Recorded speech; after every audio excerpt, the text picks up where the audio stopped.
Welcome back to Better Than Fiction with Janette and Eden. It is a Wednesday. We're wearing our Wacky Wednesday t-shirts. Very exciting. We are done with March, right? Yeah. Yes, it is March. Yeah. I am so close to reading 25 books in 2025. Already in March. Woo! With a baby in your house. Yeah, one shy, so we're trucking along there. I unfortunately listened to a audiobook by my favorite narrator, but it was a horrible book. Like 1 star. I spite finished this book. I don't even want to say it because I don't want to give it bad press, but it was not good. And so that was disappointing. But that's okay. I gotta listen to my favorite narrator, I guess. TBR number. I was supposed to read Dear Dottie. It wasn't for lack of interest. It was just wrong book, or what? How do we say it? Wrong book for wrong. Right book, wrong time. That's there you what go. we're trying to say. There you go. So, there we go. I will read it because it does. I tried reading it in print form. I tried doing the audiobook. I tried to digital or Libby it.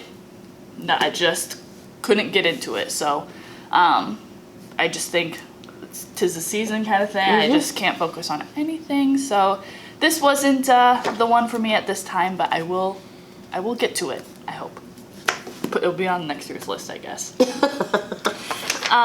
And what was our prompt this month? Oh, a debut novel. I read Morbidly Yours by Ivy Fairbanks.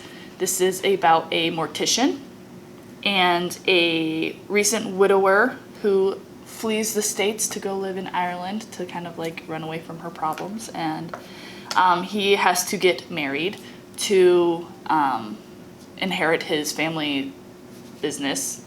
And so she's going to help him find love because she's not interested in finding love. Obviously, they fall in love, and it all works out in the end, but it was cute. Yes, but you can get into that because it's just happy. It's happy, yes, yeah. There's lots of things going on in our world right now, and happy is so needed. Absolutely. So this one was cute. It was nice Irish setting and in March for St. Patrick's Day, too, so that was good. And then I realized I talked about wanting to read this book, and I never talked about it, but I did finish Witchcraft for Wayward Girls by Grady Hendrix. It was a more horror, I guess, kind of spooky. It's about young girls who are pregnant that get sent away to live in a home to like deal with their pregnancy and then go back to their lives. And they get their hands on a witchcraft book and they start practicing witchcraft, and it doesn't turn out well for them. Things get bloody and horrific. So trigger warning. Read with care on that one, especially if you just had a baby. Maybe don't read it. But it was very good. For being a male author, he wrote pregnancy in young girls very well.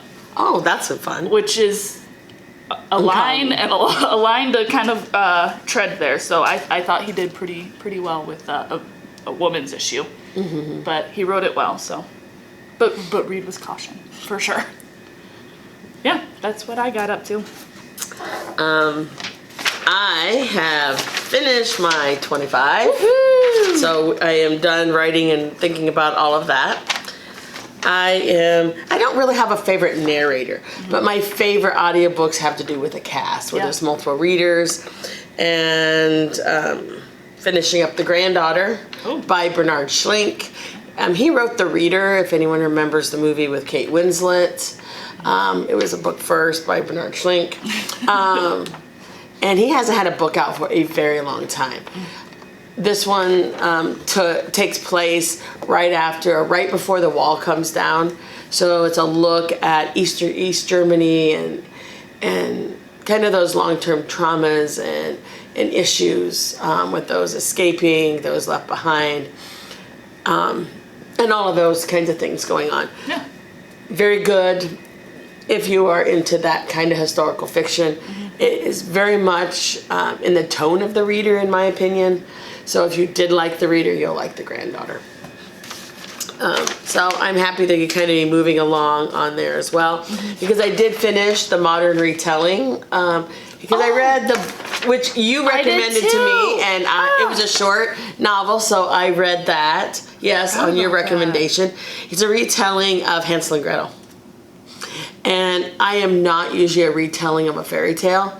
This was fantastic. This one was really good. It was really good. We don't own it, unfortunately, but if anyone's interested, we can sure get it for you. Yeah. Highly recommend it. It is literally almost novelette size, but it Shy of 200 pages. I think. yeah, but it is boom an impact, Yeah. and it's very good. Once you get to a certain point, you just got to sit and read it. Yep. Excuse me. For the book prompt, which was the debut novel, I read Tilt by Emma Patty.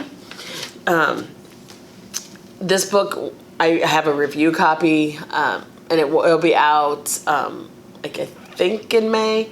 The whole book, again, not a long novel, takes place in 24 hours.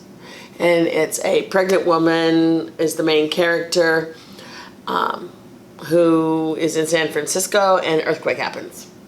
So it's 24 hours of what's happening in that area and what's happening to her. Very good, fast read.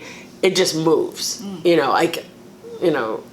Like dramatic experiences and weather events happen. Everything just moves fast. Yeah. The book is great. Well, I will buy it for here Yeah. when we are able to, because I felt it was fantastic. You've read, I think, 2 books this year that happen in Short periods a of short time. period of Yes. time. That's an interesting trend. It is an interesting Last year trend. you did a lot of Canadian fiction, I did. and now you're doing time span fiction. I know, and it's not that I'm picking it. It's just what's that's what's happening. Yeah.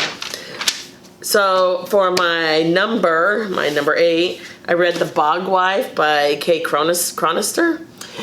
If you like atmospheric gothic fiction, this one's for you.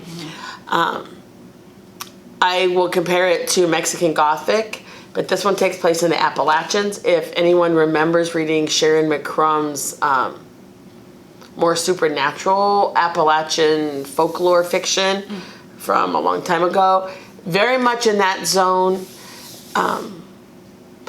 One thing that did disappoint me about this book is she has really interesting characters in this family, and I wanted to know more. I don't feel that she delved into the characters as much as she could have. And they were interesting. They would have interesting stories, I think, if we would have gone deeper into that characterization, which I really like. Yeah. So I do recommend it. It was a good story. It read fairly quickly.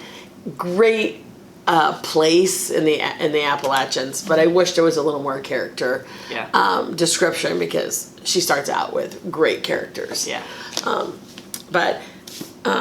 This was my own copy, but I will be putting it in the library, because I think that Gothic fiction has a place where, we've noticed a bunch of it coming out. Yeah. And it has a absolutely stunning cover. Super cool cover. And the cover plays right into the story. It's perfect for the story. Well done cover. So it will be in the library probably next week if anyone is interested. I'm currently reading, large print no less. Yeah. It just kind of relaxes my eyes, but it tends to be the copy that came up first. Picking a classic writer, Chris Bojalin. His new one, The Jackal's Mistress, is a Civil War novel. And was from really strong woman characters. I'm 114 pages into it in large print, so I don't know what that means. Right, 50 maybe. I don't know. It's classic historical fiction by that classic writer, so I'm really enjoying it. Yeah. So I would recommend it if you are a historical fiction reader. We do have it in regular print as well. Yeah. It just happened to be this one. Yeah, was what you done grabbed first. first. Yep. It is what was first. So that's kind of what we're reading. We've had lots of stuff going on, so I felt like my reading was a little bit slower than it has been, but I did read 4 books. Yeah, that's good.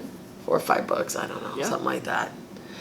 I listened to some horror on audio, recommended by Andrew. Victorian Psycho, which we have in print. Again, if you like the Red Wedding and the Game of Thrones, this could be the book for you. Okay. Well. And not a long book either, so in audio it was very impactful. Yeah. Holy cow, here I am driving going, oh my goodness, wow. That's a wake up. It was a wake up, but you know, it was fun. I don't usually listen to that. Yeah. It was out of my box, which makes me feel good because sometimes you just get really in your reading box. Yep. All right, your number. Our number. Your number is number 9. Number 9. And by the way, I have not picked up The Ancestors Fighting yet again. Oh, you didn't this month. I did not. It requires more thinking. And we've been doing a lot of library stuff right now, and yeah, it's just not the time.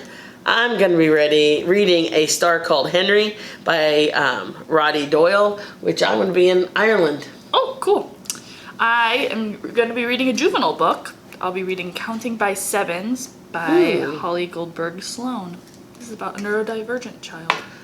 Perfect for our our ALA grant we just got. We'll be working with neurodivergent youth in DeWitt with Central Therapy Services, so we're very excited.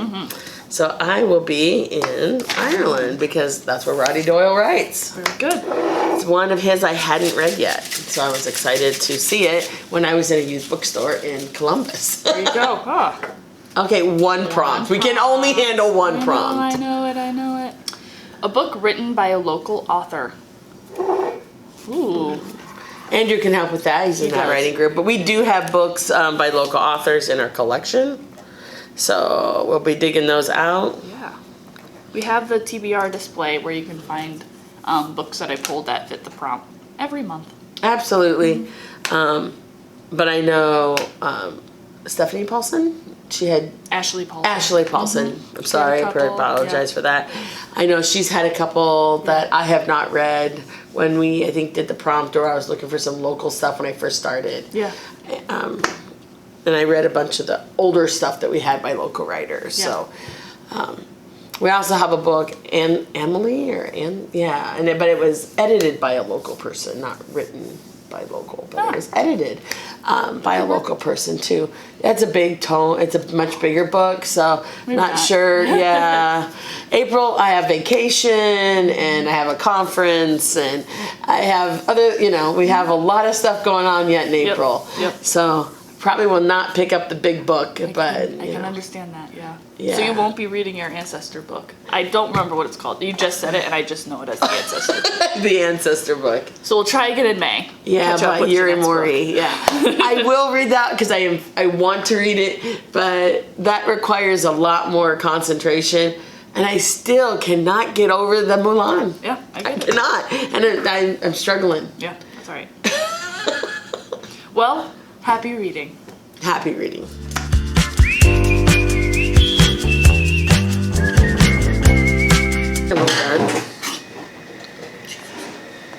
Who taught me to sit? Obviously not your mama. She didn't do that good of a job. I'm gonna put that at the end of the video. That's hilarious. Love you.